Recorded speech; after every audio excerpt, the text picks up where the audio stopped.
Welcome to Capability Amplifier. I'm here with a very special guest, a really good friend of mine. His name is Charlie Epstein. He is the creator of Yielded Dreams. And if you've ever wanted to answer that question, what do I really want to do with my life? Or what are you waiting for? Or what do you really want to do? This story about Charlie is going to answer that for you, and it's going to take the cobwebs out of the attic that's preventing you from doing it, because Charlie just made his moonshot come true, and this episode is all about that. Charlie, what's the big takeaway that people are going to get in this episode? How big of a check would you be willing to write to get everything you wanted in life? Now that is a great question.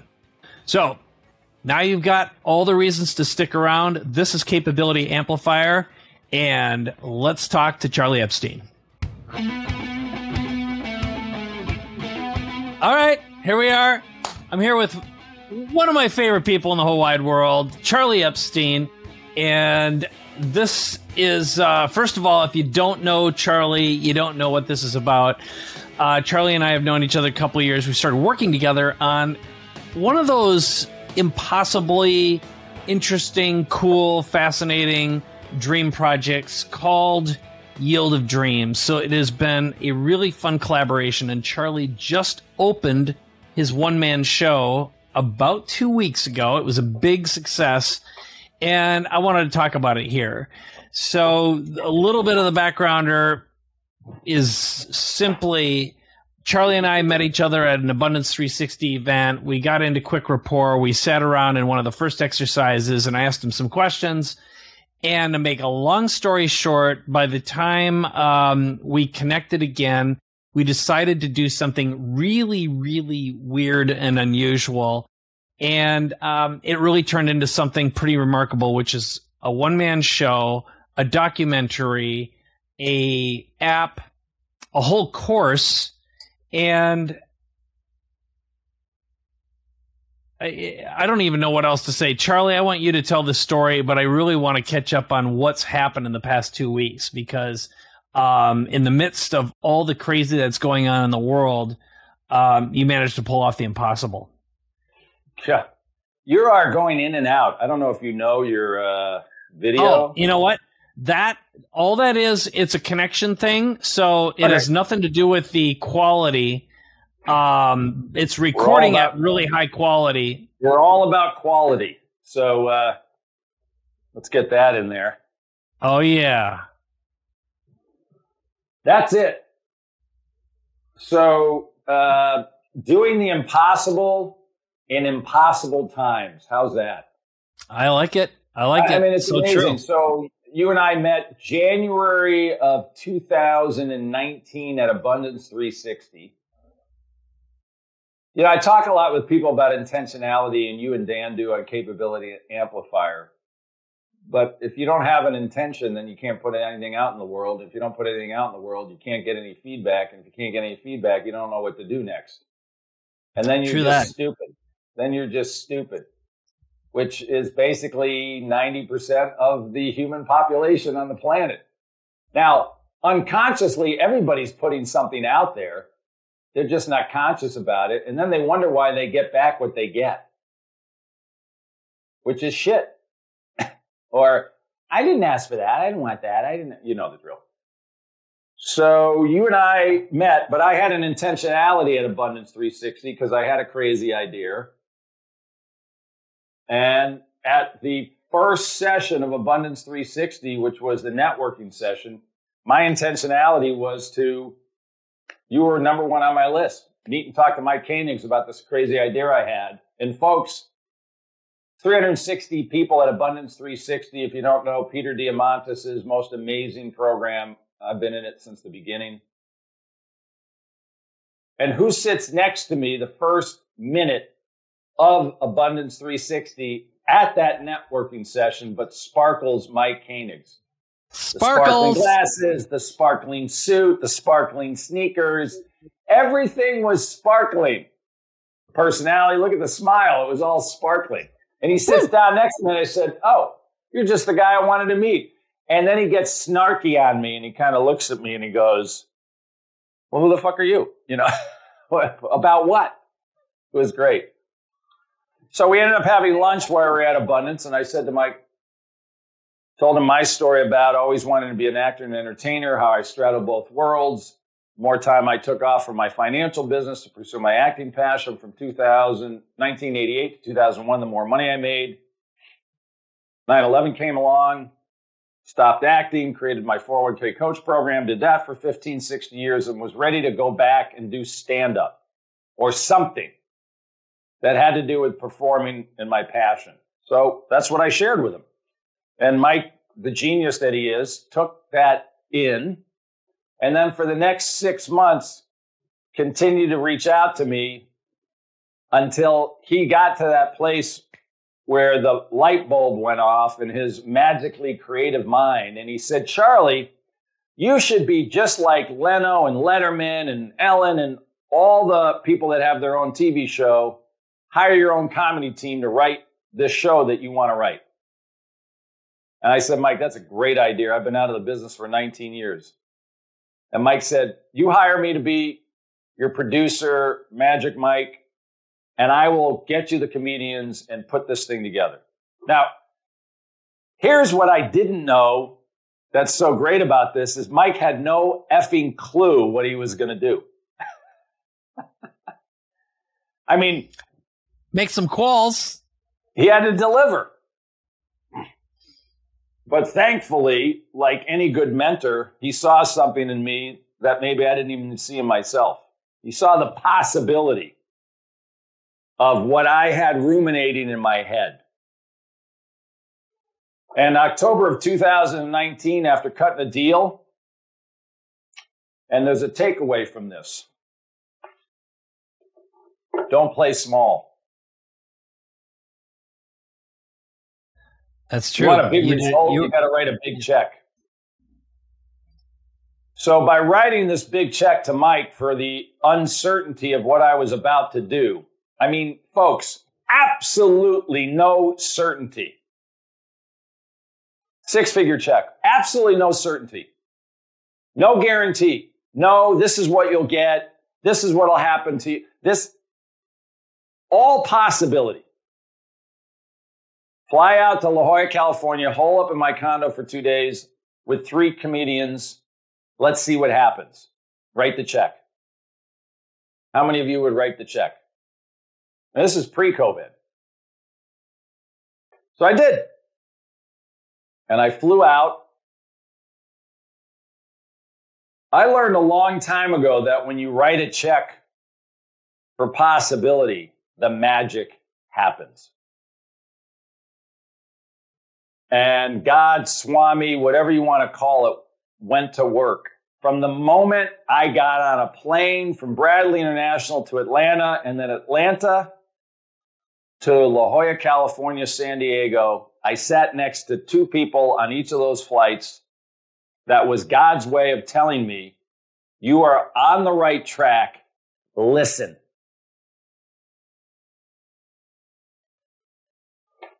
And by the way, I had nothing written. I had nothing. Nothing. Jerry! But if you remember, Seinfeld walked in to NBC with my brother, Larry David. My hair was longer. You'd get the connection. With nothing. They pitched to NBC an idea about a TV show about nothing.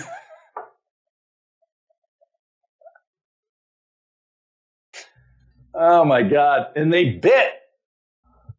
Became the most successful comedy show in the history, right? So there I am. Friday night in Mike's condo. Thinking, what the frick am I going to do? What am I doing here? Next morning I go down to the beach. I went to Starbucks for divine intervention. Nothing. I walked the beach of the Pacific Coast Highway. Oh, nothing. Comedian showed up at 9 o'clock with Marissa Brassfield, the greatest curator of information and creativity on the planet. And I just started telling stories and acting out my ideas in my head. And because we had this creative environment, like Leno has, like Letterman had, like all the greats had, and the freedom. The comedians were, so you want to do what? You want to do seminars? No. You want to do webinars? No. You want to do videos? No. I want to do stand-up. I want to do a one-man show. What? Took about 3 hours for them to get through of course, what I said to him, Mike, you remember when we first sat down, I said, so what did you think when Mike called you up and said, hey, how'd you like to work with some old Jewish guy and make money funny? They thought you were completely nuts. They thought I was completely nuts. And, but I just told them, trust me, this guy is special. It's, there's something here, and I know it's wacky as hell and no one's ever done it before, but, by the way, folks, all of this is in the documentary that Nick Nanton, 22-time Emmy Award winner, created of the making of the show called Yield to Dreams, which is what we're talking about, Yield to Dreams. I'm sitting on the Field of Dreams field behind me, virtual, but I had a dream. I had an idea. And, we're going to get into collaboration, and you can't do it alone, and risking everything in uncertain times. But at the end of those 2 days, we had the show, sticky notes all over the walls of the apartment. We had the framework. The comedians were blown away. You see it in the documentary. They're like, oh, my God, we actually have something here. Jesse learned how to invest his wampum in food stamps. I mean, And it's all about a collaborative, creative environment, getting the right people in the right place to create absolute magic. Now, that was the good news. We walked out of there. We had the framework of a show. Then I wrote. Then we got back together January of 2020. Yeah. That's right. March. I was just looking at the dates. It was January 22nd. We got back for 2 more days. We filmed that. We created more. And then March, what happened? February, what happened? The world, poof, COVID hit. That's when probably 80% of the people just threw their hands up and said, that's it. Life's over. I can't have what I want. And then Zoom came along. We worked on Zoom like we're doing right now. We're Zooming. And we did that. We got the show down to a certain size. And then I said, you know what? I got to get this on its feet. I hired a director. I hired a stage manager. Long story short, after almost 2 years of working on this show, the majority of it in COVID, in the most uncertain times where nobody knew if they were going to live or survive, their business were going to survive. I mean, we all forget now. But think back. Total uncertainty. And I kept writing checks. Hire Nick Nanton, make a documentary film. Sure, let's do that. We went on the road. We went to 7 locations in the middle of COVID. Hired a director, hired a stage manager. And then it was, we got to put this show up. And 2 weeks ago, we finally went live audience, sold out, standing ovation both nights, showcased the show. It's a work in progress. Test. We got unbelievable feedback. I think out of an audience of 200 people, we got 130 surveys. Handwritten surveys. And it was all positive, including the criticism.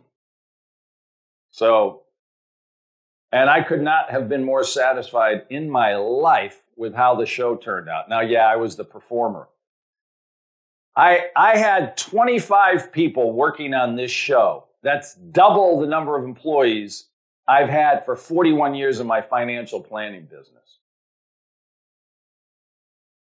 Chips are all in. To find out, is this real? Does it have impact? Does it work? Bam! Standing ovation. And by the way, it's a show that is called a financially entertaining experience. So it's stand-up storytelling and finance all mixed together. We're making money funny, but having an impact. And in the 2 weeks since the show, I've had at least 6 to 10 new client opportunities. I need to talk to you. I'm selling my company. A client of mine that I've had for 40 years, she didn't even go to the show. She called me up, texted me today. I need to talk to you. I have money to invest. Like, what the hell? I said to her, we run your 401k. I handle your insurance. You've never given money to invest because you've had a member of the family managing the money. It's time. The venue worked. It wasn't even a theater. It was a performance space that we created a theater. So it was so intimate. I mean, literally, the audience was right there. And the opening night audience wanted to interact with me, like right from the get-go. Now, you have to understand it was invited guests. It was invited friends, clients, people that know me, but know me at different levels. You know, don't know all of who I am and know me in a certain light. So it's harder to play for that crowd than it is for strangers, I think. Yeah, that makes a ton of sense. Mm-hmm. But the space was so great because I could move around the audience. I could interact. Beautiful set that we created. The lighting was incredible. The slide, the graphics, you know, it was Fenway Park with the Yield to Dreams sign, and it was the Yield to Dreams Airlines, and it was just elegant, absolutely elegant, intimate, elegant. We didn't do an intermission. What we learned is we're going to do an intermission. We did a Take Me Out to the Ball Game. We did a 7th inning stretch. We sang Take Me Out to the Ball Game. We handed out Yield to Dreams, peanuts and Cracker Jacks. People love that. But we learned that an intermission is valuable. It gives people time to digest what they heard and learned. Gives them time to buy merchandise, hats, shirts, right? Make a better ask. Second night was interesting. The way the show opens, Mike, we have a series of videos because we asked the question, what did you want to be when you grew up and what happened to that promise? So we interviewed people on the street. And we started with 3 videos of 3 different people answering that question. Then I come on in my business suit saying who I am as a financial advisor. And at the I walk out on stage and watch myself with the audience live talking. And I get to the end of my whole bio spiel, my video freezes. I turn to the audience and I say, but I always wanted to be an entertainer. Light shift, right? Second night, I walked out on stage, turned into the light, and got standing ovation. You know, Lori and I were in New York. We went to see The Boss on Broadway. Same kind of thing. Yeah. We walked out, everybody stood up and applauded. Second night, I walked out, turned, everybody stood up and applauded. It was so cool. And I play guitar in the show. So, you know, it was almost like The Boss. Just like The Boss.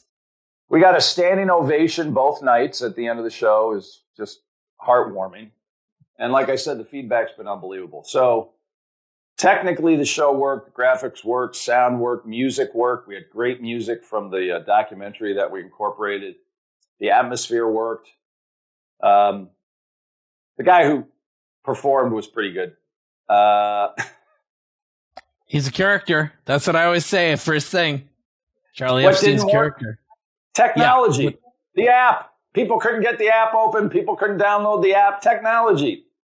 You know, a stronger ask, getting people to respond. It's funny, in the survey, all the people, we asked the question, is Charlie the kind of person that you would feel comfortable working with or want to work with? And it says something like, yes. Put your contact, if you say, yes, I want to work with them, put your contact information at the bottom. Everybody that checked yes, with the exception of one person, didn't put who they were at the bottom. Mm-hmm. So the other thing that we found out is people wanted more financial talk, less stories about me. And they wanted more stories about other people. You know, I told at least 3 or 4 client stories. That resonated. And we touched on money conversations that people have never heard in their life. and open their eyes. And they want more of that. That was fantastic. I was worried about the opposite, that it would be too much. They wanted more. Yeah. And so we're going to do, when we take the show on the road, like if we're in a city for a week during the show, the following Saturday, we're going to do a workshop. The Miss the Money Paychecks for Life workshop. So if you want more, sign up today, $4.95 for the workshop next Saturday, 8 to 3. And we're going to go deep. The other thing is handouts. People wanted handouts. A workbook. Who has a workbook during a live show? They want a workbook. They want handouts. I could go on and on. No, that's great. So, it's unbelievable. What I'm hearing then is, and when we were producing the content, I was just flipping through the script briefly while you were chatting. I was kind of getting back into the mode. During our creative, we did capture a lot of transformational stories that we ended up taking out. So there's tons of, and I mean, it's not like you're going to have any problem with that, but coming up with more lessons, that's easy. The workshop, great idea. And that doesn't have to be managed by you. That's something that your team can do. And, it's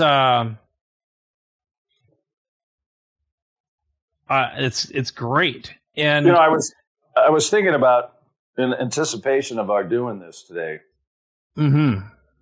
If you're going to share this with your listening audience, 99.9% of the people listening aren't going to do or create a one-man show. So how is this applicable, right? And the big takeaways are that I was willing to risk it all in a period of time where any normal human being would say, not now, it's COVID. Just wait, put it on hold. This isn't the right time. I mean, think about it, right? Yeah. This is the wrong time. And instead, COVID was a blessing because it gave me more time to incubate and iterate and rehearse. I built a whole studio, which I'm sitting in just for the purpose of being able to rehearse during COVID. Wanted to slip my wrists after about 8 months of just performing for a camera, but, and it gave me the opportunity to bring in an incredibly collaborative team. And the collaboration part was just huge. I know you and Dan talk about it all the time on Capability Amplifier, but Who Not How, Unique Ability Team. I mean, this is the ultimate in Who Not How and Unique Ability Team. I remember we were about a month away from doing the show, and I turned to my director and I said, we need someone to do the lights.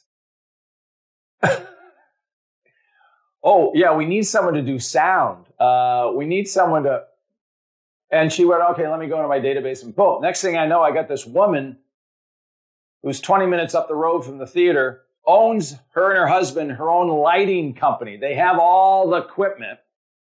And I said, what's your background? Name is Amber. She said, well, I did all the lighting design and toured with Bill Shatner's one-man show. Captain Kirk? I said, oh, you're hired. I mean, the world just started putting people at my doorstep. And if we needed better, somebody found better. Like my 2 executive producers that I hired to manage the whole production process. Oh my God. So I didn't have to deal with a lot of that. They said, you need a better graphics person. We have the guy. You need a better sound person. We got the guy. I'm like, go. And the other thing is you got to be willing to write checks for the unknown. Well, I think looking from the outside in, as far as why it worked, and I want to get more of your perspective, because I know a lot of folks would be like, okay, I'm not an actor. I'm not a comedian. I don't have a one-man show. I don't. The truth of the matter is, I think inside of all of us, there is that category of one, unique ability, way to express yourself in a way that no one else has before. Package yourself in a way that no one else has before. And sometimes just mustering up the courage to say yes. Like what you know how to do as an actor is, you are really incredible at playing let's pretend. Let's just try this on for a moment and pretend it and sit into it. And I interviewed someone earlier today and he said something that was pretty amazing. It's, we're all in a place of fear or love most of the time. It's one or the other. And what this guy talks about is we also have unconscious and unconscious blockers on all the time. The I can't do that, or I don't know how to do that. And he just came out with something about basically creating a living prayer, which is when you just create it in your mind and you have a conversation, people do show up to help make that happen. And my friend Gay Hendricks, he says you're living in the easy world at that point. And I think what I saw you do is just stand up over and over again and do what all great improv people do, which is they play yes and stack it. So tell me a little bit about what your yes and collaboration mind says. Well, I think it starts with when we were in the condo, in October of 2019. That was the first yes and, is this real? Does Charlie really have something? You didn't know. You were on the skinny branches going, Jesus Christ, what have I offered to create here?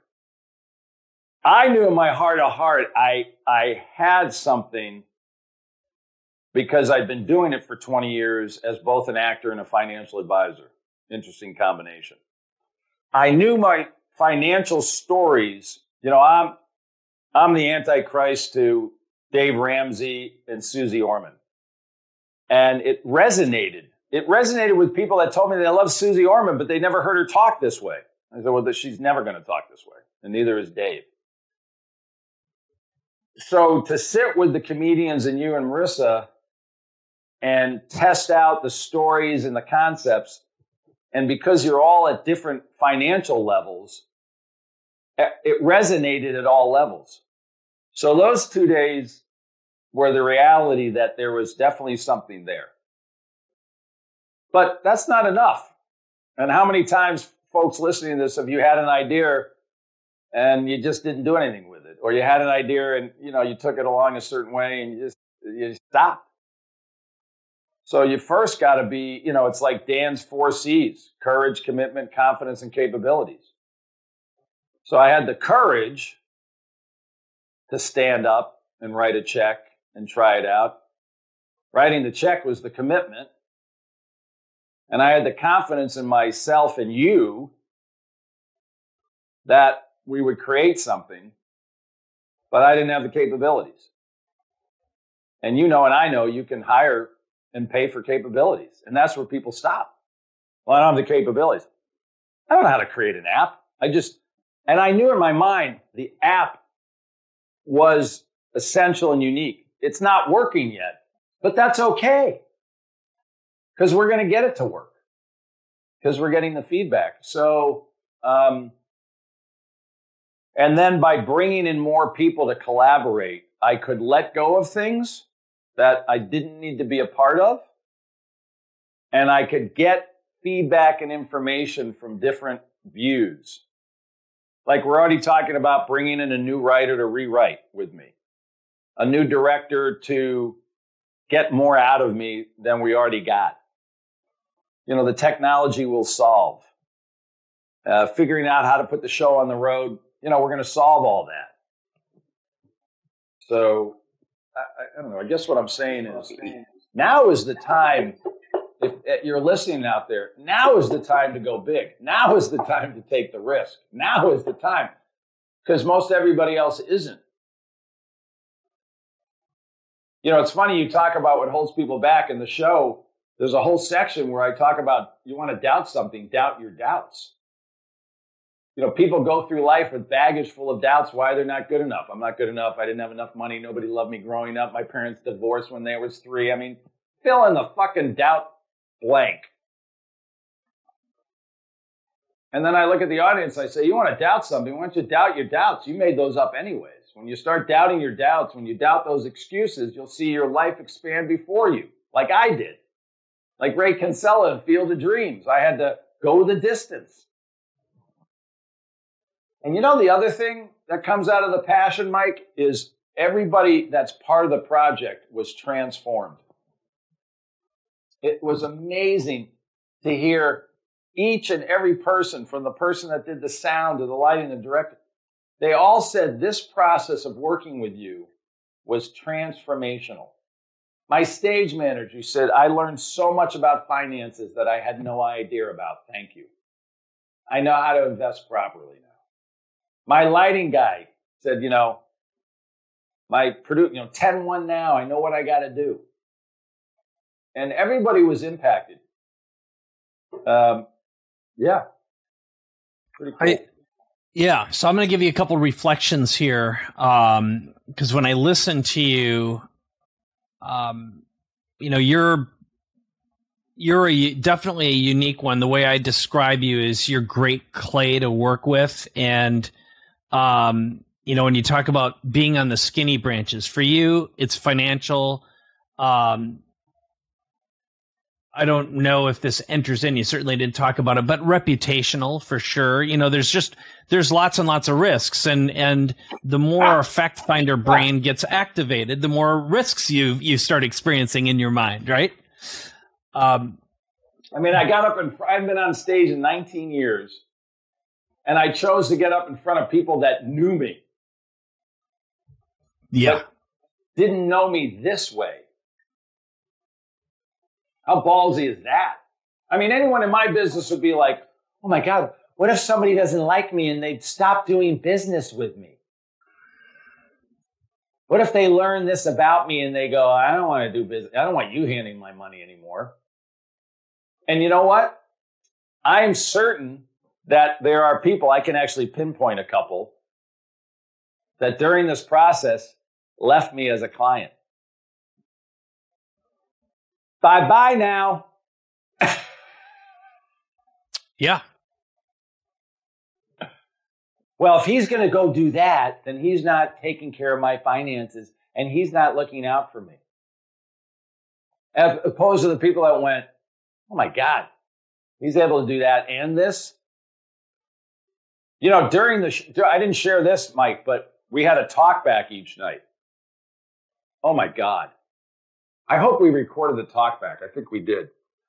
A client of mine stood up and said, I've known Charlie for 30 years. He stood up in front of an audience of strangers. I've known Charlie for 30 years. I retired. I'm 72. I retired at 58 because of this man. My wife and I don't have to worry about money ever. I had another client stand up and said, yes, watching you do this show has made me trust you more. And I said in front of an audience of 100 people, I said, Bill, you haven't trusted me? He said, it's taken a while, but this has definitely solidified my trust in you. I mean, story after story of people standing up, vendors that were there that stood up and said, listen, we work with financial advisors all over the country. Nobody holds a candle to what this man just created. It was just waves and waves of just, wow. But I hope you captured all that. I pray and I hope. Yeah. Yeah. But that would have never happened if I didn't risk it all. Right. And I think the polarization, positive polarization is the greatest way to create long-term loyalty. And for someone to see a risk like this, if it turns them off. Say that again. Positive what? Okay, so to me, I believe that positive polarization is the greatest way to create long-term loyalty. Define positive polarization. Polarization. So if you play, I call it patty cake. If you're always nice and if you got this, like, people don't trust that. Being a polarizing character creates extreme loyalty, and it either turns people on or turns them off. But polarizing people have found that they don't have to appeal to a lot of people to have massive momentum and longevity and strength and loyalty, versus being pretend nice all the time. That being a softie doesn't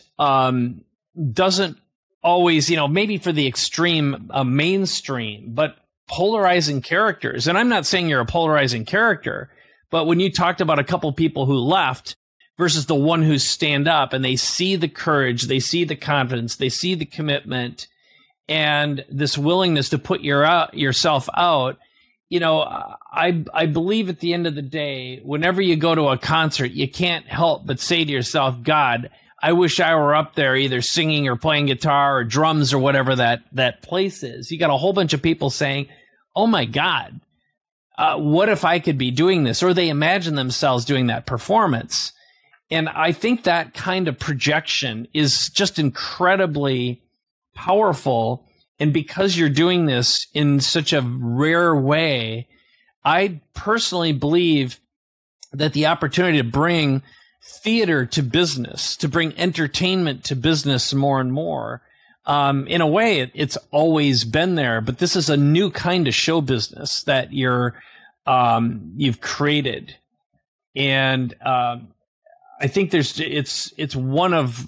will be many like this in the future, but you get to be, one of, if not the first. Yeah. Yeah. I was thinking about the polarization part, and, it comes back to that notion of scarcity and abundance. Mm-hmm. Right. I mean, so many people in my business have a scarcity mentality, the financial world and the theatrical world. I mean, come on. 96% of all actors are unemployed at any given time. Now it's 100% because of COVID. Yeah. Right. And 96% of most financial advisors are desperate for the next sale. So where's the abundance in that, as opposed to, hey, let people self-select. They're going to do business with who they want to do business with anyways. And, you just don't take it personal. No never means never. It just means not now. Yeah, very true. So I'm going to tell you a couple other things that I observed. So I have a filter that I run everything through, Charlie. And, for both of us, we're sitting on the skinny branches. For you took the big financial risk. For me, it's like, okay, I said I could do this thing. I got to deliver. I have my, whether it's external or internal, I have my reputation on the line, and I have the trust and confidence of all the people that I bring into this who, I can't bring them into bad deals with people who aren't capable of delivering. So I told you right away, to me, the attraction when you and I started talking and I pitched you on the idea in the first place, it was like, this is a big moonshot, which is, Charlie, you should have your own show. That's essentially kind of how it started. And the rub would be if you'd go to anyone in the entertainment business and say, yeah, we're going to do some entertainment with a financial advisor. It's like, wah, wah. But what I knew in my heart, first of all, is I thought you had the right stuff, meaning you're charismatic and funny and coachable, great Clay. And the fact that you're part of Strategic Coach, as long as you have been, speaks volumes. And you're an implementer and also a quick start. What are you on a quick start / fact finder? Tell me what your numbers are. 5 fact finder, 2 follow through, 9 quick start, I'm not an implementer. I'm a 3 implementer. I know what a toolbox is. I can use it if I have to, but I'll pay dearly for people to use the fucking toolbox. Yeah. You know? So we're pretty close. Yeah. By the way, because I'm a 3295, right? Just to plant a seed. Yeah. So we need to turn this into a TV show. Duh. Well, that's your next call to action, which is you found the comedians. Now we need to walk into, I don't care who it is, Netflix, Prime, NBC, ABC. Listen, there's the TV show The Prophet. Okay? And what does he do? He goes in and fixes businesses and makes them profitable. So now we need the TV show that's Paychecks for Life or whatever we call it that goes into families. Mm-hmm. So this is nothing more than a TV show where I go in and fix people's financial myths. And, you know, my ministry, I mean, it's right there, is to, you know, ease people's pain and suffering about their money so they can have what they want. It hasn't been done. But everybody's watching shows about, you know, reconstructing their home or cooking a cake, you know. So there's all the food shows. There's all the house shows. There's The Prophet. It's only one. Where is the let's make money, funny, entertaining, and impactful TV show? So I'm just going to slip that under the covers. I got 2 guys already for you. So I haven't had a chance to tell you about this, but someone just landed in my lap I'm working with in a similar way to you, doing something completely different, but it is a show. And she's tied to the Emmys and knows some of the biggest reality TV show producers. And so I'll make that hookup happen. Pitch. Done. Okay. So we've got a follow up, but I want to finish telling you why you were successful here through the filter system. Okay. So first of all, it starts with mindset for sure. And I think your ability to suspend disbelief, put your fact finder on hold and say, we'll figure that out the same way you do about the app, which is, it's not working right now. But high fact finders can't pull this stuff off because they're going to howl themselves to death. And they're going to ask so many questions. And I've said this for many years. Like I did a feature film years ago. And when we went out and raised money, I realized when we finally raised the money, I could have earned it twice as fast and never had any investors. Okay. So you can spend your time asking a bunch of how questions, but in the same amount of time, you could probably get everything done. So at some point, you just got to realize you're just driving over your own hoo-hoo. What's next that line one from the Eagles?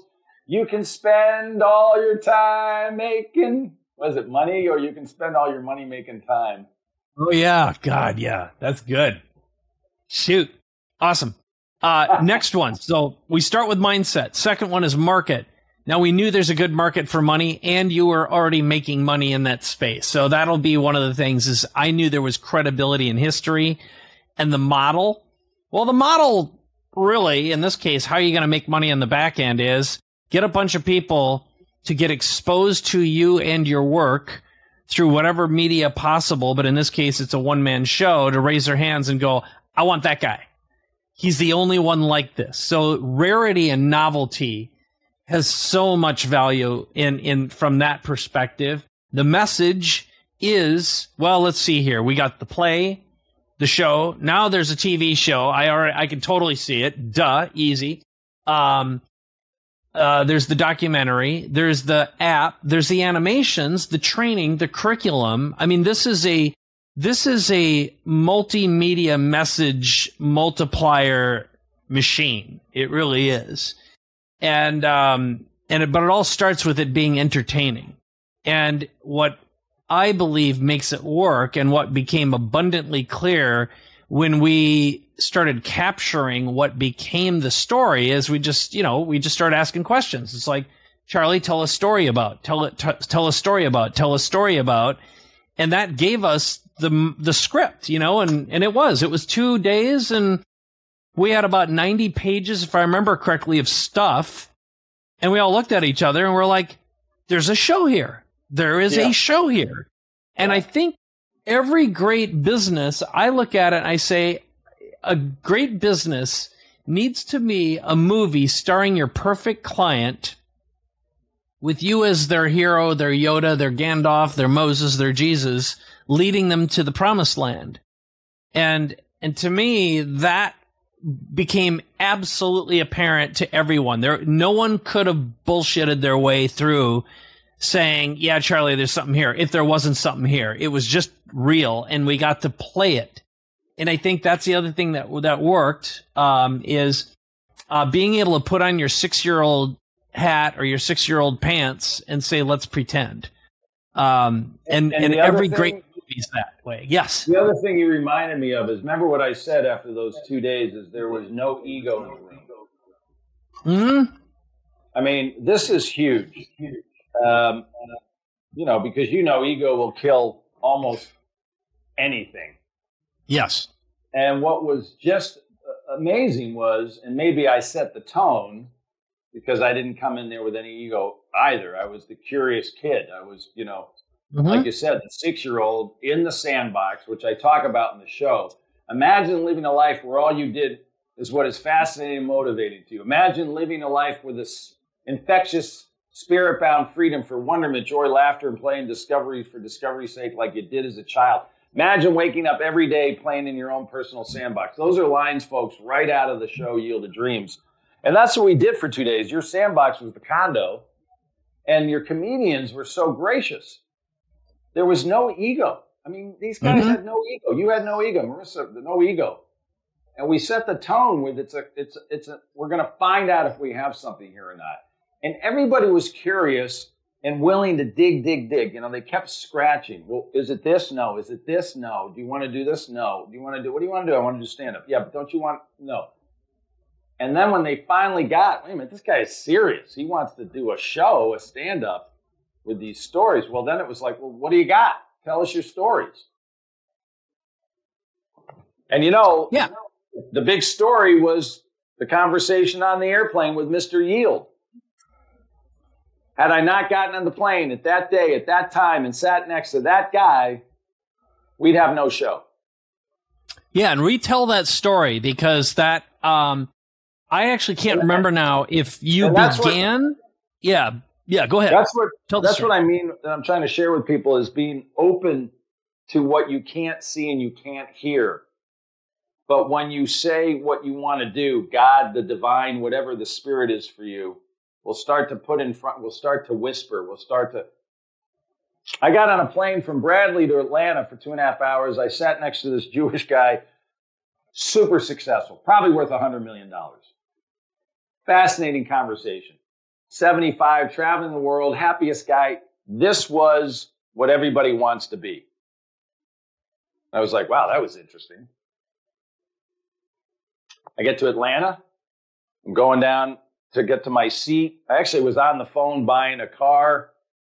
I look where I'm going to sit. There's this, well-dressed guy. He's in the power suit, the power cufflinks, the power hair, the power skin. I sit down. We start talking. As soon as he finds out I find out he's the CEO of a capital markets consulting company. As soon as he finds out I'm a financial advisor, he starts asking me about yield. How do you get yield today? I said, what's with yield? I said, what do you really want to do? He wants to make an enormous impact in the world. He wants to work for a charity. Why don't you do it now? No. I need 10 to 12 years to get the yield on my portfolio in the right place. And then. And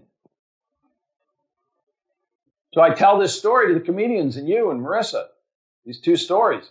And it was about 11 or 12 o'clock when Ryan, one of the comedians, goes, because I also tell them how I love the movie Field of Dreams and how everybody's suffering from something and longing for what they want. And Ray Kinsella, Kevin Costner's character, cuts down his livelihood, his only source of income, to build this Field of Dreams, which is behind me, and risks everything now. He doesn't wait.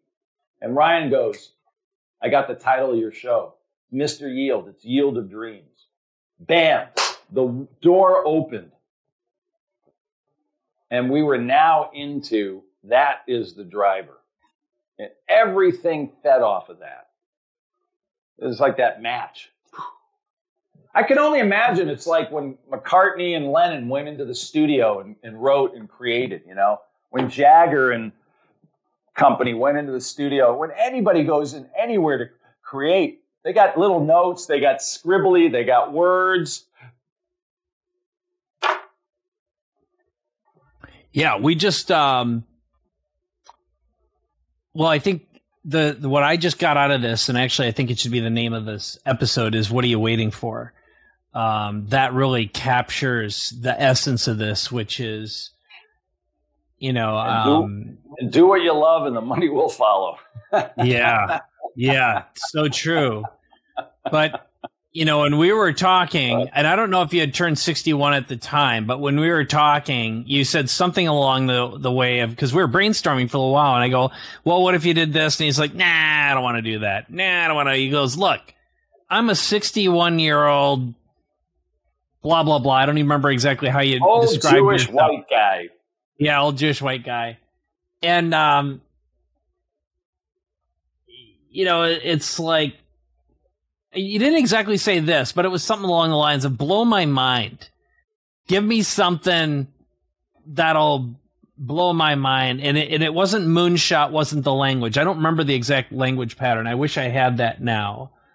But that's when, you know, it just took that, you know, the dialogue we had, and I did have that little seed, which is I got to go talk to Kyle, who used to work for me, and I had so much respect for him because he was doing video for me and started doing doors at the Comedy Store in La Jolla.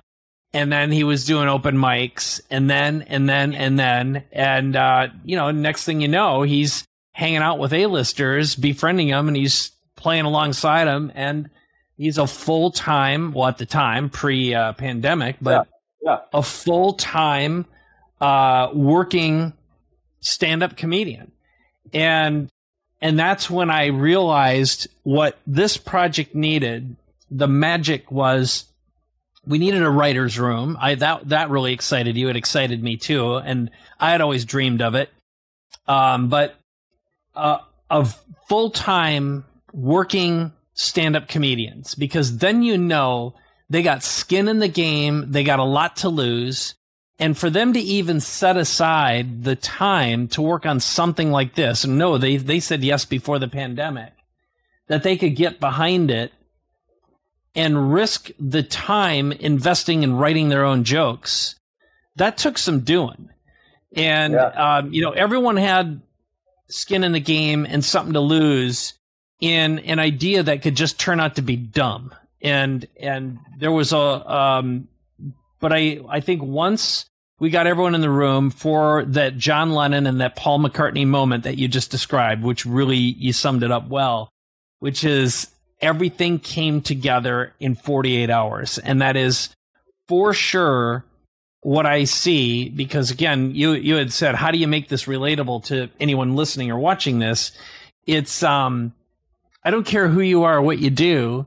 There's something inside of you that you've either suppressed or you've buried, your unique ability, your unique capability that is screaming to get out of you. And it usually is underneath the layers of what I really want to do is, or what I'm going to do when I finally blank, then I'll finally do it. And what you articulate so well is, what are you waiting for? What are you waiting for? What are you waiting for? You know, we're all going to be dead soon. I'm about to take That's a great shot, by the way. Yeah, say that again. That was a great shot with you on the field. It genuinely looked like you had your head over not a bleacher, but, you know, a chair in the theater. It was a great shot. Anyway, go ahead. Say what you're going to say. Yeah, that one. No, I'm about to take my 94-year-old mother. My mom turns 94 tonight, Jewish today. You know, it's Rosh Hashanah, the New Year. Woohoo! You know, the Jewish New Year is all about, l'chaim, to life, living life. And it's all about the sweetness of life. My mother, after seeing the show, and we all know my mother is the star of the documentary, even though I tried to get Nick to edit her out. But yeah, yeah, right on.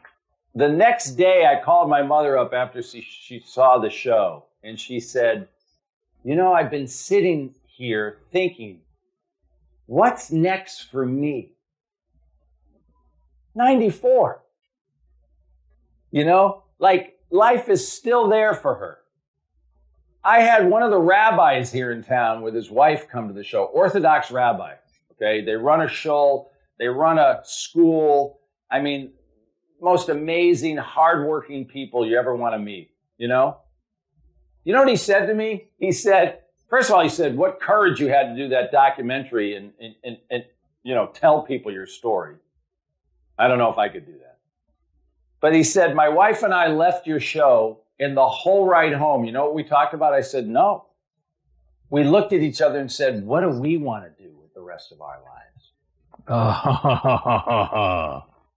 I'm like, well, what do you mean? You're a rabbi. You have a shul. You have a congregation. You have...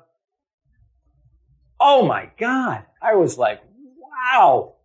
If we're getting in at that level, right? Yeah. Just think about the people that hate what they're doing. These people are passionate about what they're doing. It's what they were thrown to. It's in their blood. And now they're questioning, gee, what's next for us? That's incredible. So, yeah, let's go pitch the show. Yeah. Well, I'm going to make 2 calls. It's time, folks. You know, if not now, when? To be or not to be? That is the question. Whether 'tis nobler in the mind to suffer the slings and arrows of outrageous fortune, or to take arms against the sea of troubles and by opposing end them. Boom. What a way to end an episode. So, Charlie, can we put, is it okay if we put the documentary into the show notes and spread the faith, spread the word? Absolutely. YieldToDreams.live. You can go to YieldToDreams.live. The documentary is right there on the website.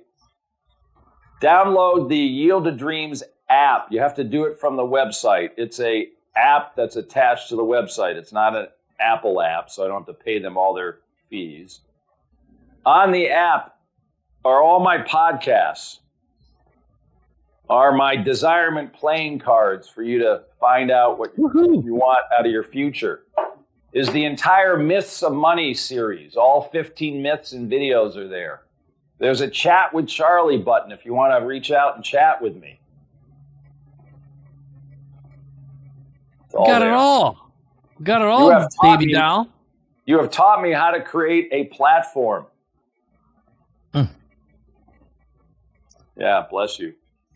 This is, well, it's, thanks for being freaking amazing and saying yes, because that's, you can't get anywhere without a big yes in the beginning. And the only thing that'll make me happier is that we just create more stuff together, because this is, you know, I always tell Marisa, where do we find more Charlies that, you know, who are hand raising, suspend disbelief, let's go out and play. And you know, the last mastermind we did when we were in Mexico together, when I asked everyone round robin, how do we make this experience an 11 on a scale 1 to 10? And do you remember what you said? Yeah, I did. What did I say? Here's what you did, which was total Charlie. So we're in a room of about 10 people, very successful business owners, entrepreneurs. And you said, I'd like to see if we could find a way that all of us could create something and collaborate while we're here that are bigger than all of us individually. Yeah. And I thought, now that is an abundance mindset human being. And I was like, damn, where do I get more Charlies? And the world needs more Charlies. Thank you for that. Did I tell you? So Zach came and Benson spent a week with us. Oh, yeah. But here's the best part. I got him when I'm street busking in the London subway. Yeah. I got him to breakdance live on stage. Oh, that's great. He wouldn't do it Thursday night. He said, well, you know, I haven't done it in a while. I might hurt myself. Then he saw the show. And Friday, Kim comes up to me and says, do you still want me to do that? Little bit of inspiration, baby. Unbelievable. Howard was there with his, you know, logical mind breaking the show down for me. He said, there's 3 Charlies out there. And let me tell you the Charlie that people like, the Charlie that people don't seem to connect with, and the Charlie that's okay. That's Howard. I said, did your AI do that for you? Yeah. Yep. It's nice to have a robot in every audience. Our next move, Mike, you want to take this bigger, brighter. Let's go pitch it. I got just the person. So, and by the way, she's gonna be on the wine trip that you're not gonna be able to make too. So, that's all right. All right. Well, I'll make it happen anyway. So I'll make some intros happen. So here's what we're gonna do. For everyone, you listening, you watching, head over to yieldtodreams.live. Watch this documentary. It's freaking hilarious, and it'll really show you the pathway to making dreams come true. And if you're ever wondering, what are you waiting for? This is a great way to get those cobwebs out of your attic and start thinking about now, not stay. And keep an eye on this. As soon as the show is in your town, you definitely want to get tickets. You want to watch it. And, of course, reach out to Charlie Epstein. You can go to charlieepstein.com. Also, if you want to learn about Charlie the Man, or what's the Download the app. Just download the Yield to Dreams app. You can chat with me on the chat button. The easiest way to get to me. Get the app. It's got everything easy there. All the goodies are free. Get it while it's free, because it ain't going to be forever. Good job. All right. Well, Charlie Epstein, I appreciate you. I love you. And let's keep on making magic. Thanks for taking a shot with me. And folks, all I can say is, if not now, when? That's it. All right. Thank you. Love you, brother.